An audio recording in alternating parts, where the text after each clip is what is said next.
The Seed and the Shadow, an original fable for dreamers, doubters, and those growing in silence. In the heart of an ancient forest, so vast that even the stars forgot its shape, there was a clearing most travellers passed by without noticing. It wasn't grand or green or filled with flowers.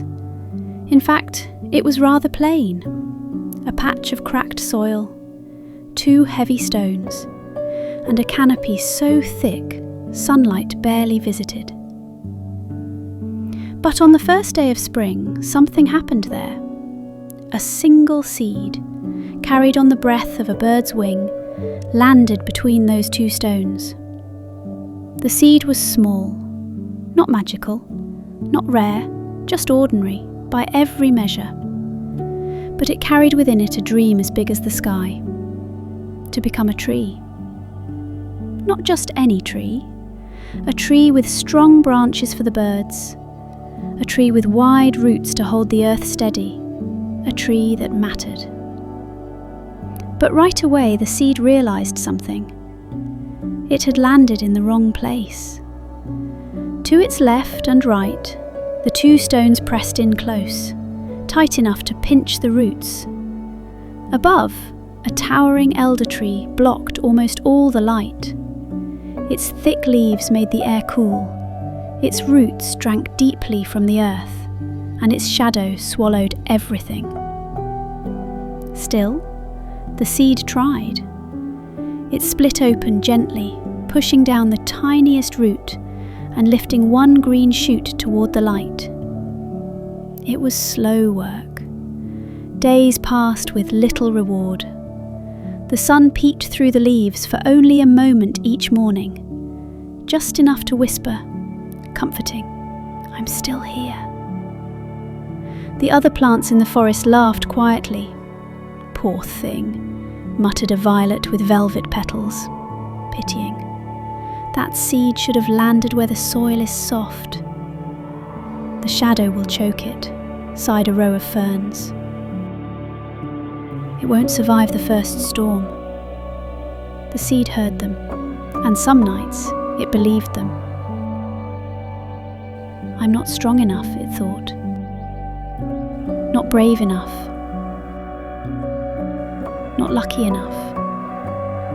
But just before it gave in, a breeze rustled through the clearing. It was the wind, not loud, but old and kind. "You don't need all the light," the wind said gently. "You only need enough. Grow toward it." So, the seed did. It learned the rhythm of light, when the elder tree shifted with the wind, when the sun broke through at certain angles. It twisted and curved toward those fleeting chances. Its roots bent and split around the rocks. It grew crooked, not tall, quiet, not fast. But it grew. Rain came, storms came. A flood drowned the ferns, a fire took the violets. Even the elder tree, mighty as it was, began to rot from within. But the little plant held on. One morning, many seasons later, the plant opened its eyes, now a sapling with branches of its own, and noticed something strange. The shadow was gone. The elder tree had fallen in the night. A storm had finally taken it, breaking its trunk with a crack that echoed for miles. And suddenly light flooded the clearing. The sapling did not rejoice immediately. It had grown for so long in darkness that the light almost frightened it. But soon the light felt familiar, like an old friend returning after a long journey. And the sapling kept growing, taller, stronger, wiser. Years passed, and the sapling became a tree. Not the tallest in the forest, not the straightest, but the one with the deepest roots, the toughest bark, and a shape sculpted by patience. Birds nested in its crooked arms, foxes slept near its base. The rocks that once caged it now looked like old companions. and on the bark of that tree, if you looked closely, someone had etched words into the wood. Grew in shadow, reached for light anyway.